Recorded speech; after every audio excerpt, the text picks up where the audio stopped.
Hello, I'm Ben and you're watching The PhD Parent. In another video, I've reviewed evidence demonstrating that cognitive behavioural therapy, or CBT, is effective in reducing anxiety symptoms in kids diagnosed with an anxiety disorder, and is pretty much the psychological treatment approach used. In the current video, I'm going to provide a brief overview of what a CBT intervention might look like for a kid diagnosed with an anxiety disorder, in this case, separation anxiety. If you're not familiar with CBT and are after a more detailed introduction, then you can check out my video in the link below. For the moment though, it's onto CBT for anxiety disorders in kids. So a typical CBT package focuses on both cognitions, our thoughts, and behaviour, hence the name. However, when it comes to kids, this doesn't always hold true. CBT interventions for older kids, around 7 years and up, often will involve both cognitive and behavioural components. But for kids younger than 7 years, CBT interventions tend to be exclusively behavioural. In the following, I'm going to provide a brief introduction to these two components of CBT in terms of what they might look like for a kid with separation anxiety. So first of all, the cognitive part of CBT, and again, this is for kids who are at least 7 years old. So a key principle in CBT is that it's not so much the situations and events that we encounter in our daily lives that determine how we feel and behave, rather it's the way we think about these situations and events. A good way to illustrate this idea is in the context of specific phobias, and I'm going to go with needle phobia. So suppose you have two young kids, Tom and Harry. Now suppose they're both sitting in the waiting room at the doctor's office about to have a needle as part of their regular vaccination schedule, and Tom is feeling highly anxious, he's fidgety, and he's constantly looking at the door to the doctor's office. Harry, on the other hand, is calm and relaxed. So the situation is exactly the same for both of them. So the situation can't explain the differences in their emotions and behaviour. So if it's not the situation, then what else can explain the differences? The answer, at least according to CBT, is what Tom and Harry are thinking. For example, while Harry may be thinking it'll be good to get this needle because Mum's going to take me for ice cream afterwards, Tom may instead be thinking, this needle is going to be so painful, it's going to hurt so much, I hate needles. So no wonder Tom is feeling anxious. Anyone who was thinking the same way would feel anxious. So the moral of the story is that our thoughts play a major role in how we feel and behave. Now, kids and adults who suffer with anxiety disorders tend to experience distorted thoughts, in the sense that these thoughts are not an accurate representation of the way the world is. In general terms, for these folks, the likelihood that something bad will happen is overestimated, and or how bad something would be if it were to happen is greatly intensified. And according to the CBT model, these kinds of thoughts are the reason that people feel anxious. Thus, the cognitive part of CBT focuses on helping people tackle distorted thoughts so that they think about things in a more realistic or objective way, with the idea being that this will reduce anxiety. So as mentioned, I'm going to be focusing on separation anxiety in this video. And we know that kids with separation anxiety experience distorted or unrealistic thoughts about being separated from their parents. According to Pincus, the thoughts such kids typically have fall into the following categories. My parents are not going to return, something bad will happen to me or my parents, and I or they will get lost or kidnapped. So to illustrate how you deal with these kinds of thoughts in CBT, let's suppose you have a kid, Jack, who thinks that if my parents leave me with the babysitter, they won't come back. Now, if Jack had that thought, then fair enough, he would be feeling anxious. Any kid who had that thought would probably be feeling anxious. Of course, the thought is almost certainly not true.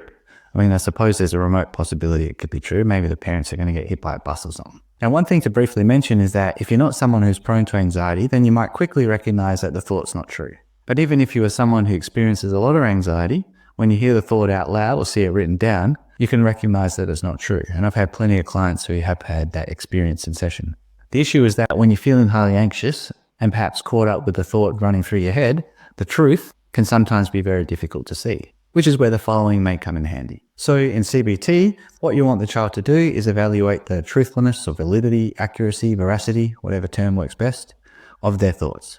That is, are Jack's parents really not going to come back? Ultimately, what you want is for the child to think about things in the most realistic or objective way possible. People use different analogies in terms of how to go about testing the truthfulness of thoughts. For example, being a scientist, a judge, or a detective. And I'll just go with the last one. So Jack pretends that he's a detective and his job is to look for evidence for or against his thought. Now let's start off with Jack trying to uncover evidence for the thought that if my parents leave me with the babysitter, they will not come back. And maybe he comes up with, well, something bad might happen to them, and maybe I saw something bad happen to people on the news. And that'll just do for the moment. Maybe Jack would come up with other things. At any rate, what you would then get Jack to shift to consider is the evidence against his thought that if my parents leave me with the babysitter, they won't come back. Perhaps he comes up with, every time I've been left somewhere before, they've come back to get me. My parents love me and they want to be with me. Probably unlikely anything bad would happen to them because nothing has before.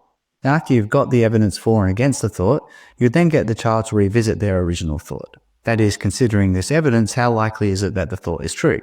Now, if it's not very likely to be true, what would be a different way to think about, in this case, your parents leaving?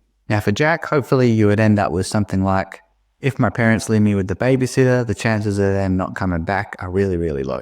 Or if my parents leave me with the babysitter, they're definitely going to come back to get me. The idea is that if Jack had this more balanced thought, then he probably would not be feeling as anxious as if he had the original thought. Now, the cognitive part of CBT can be a tricky process, even for trained CBT clinicians.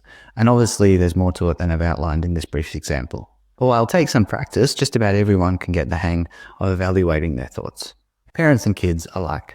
So now we'll move on to the behavioural part of CBT, which is good for kids of all ages. As mentioned, behavioural treatment strategies are a key part of CBT interventions, but are the main strategy used for younger kids, that is, under the age of 7 years or thereabouts.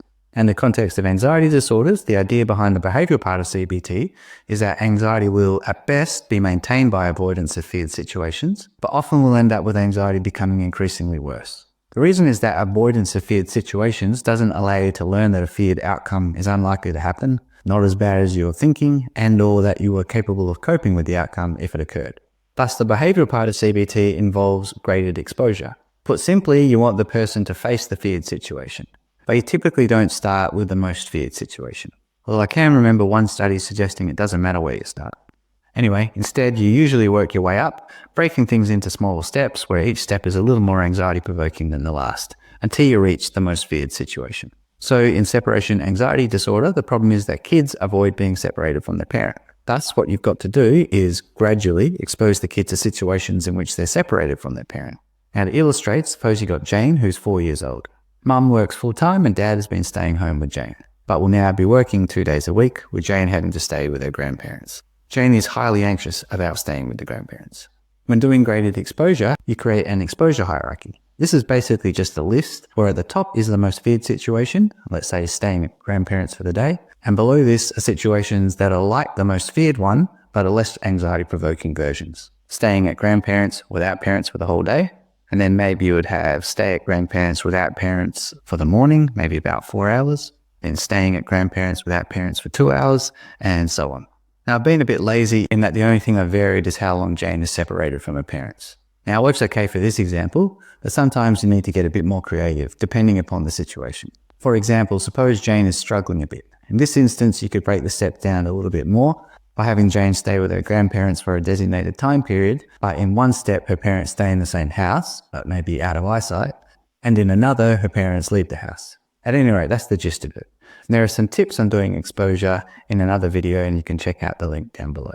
For the moment though, that's it for CBT for anxiety in kids. If there's anything I've gotten wrong, if you've got any questions, then feel free to get in touch. Otherwise, happy parenting.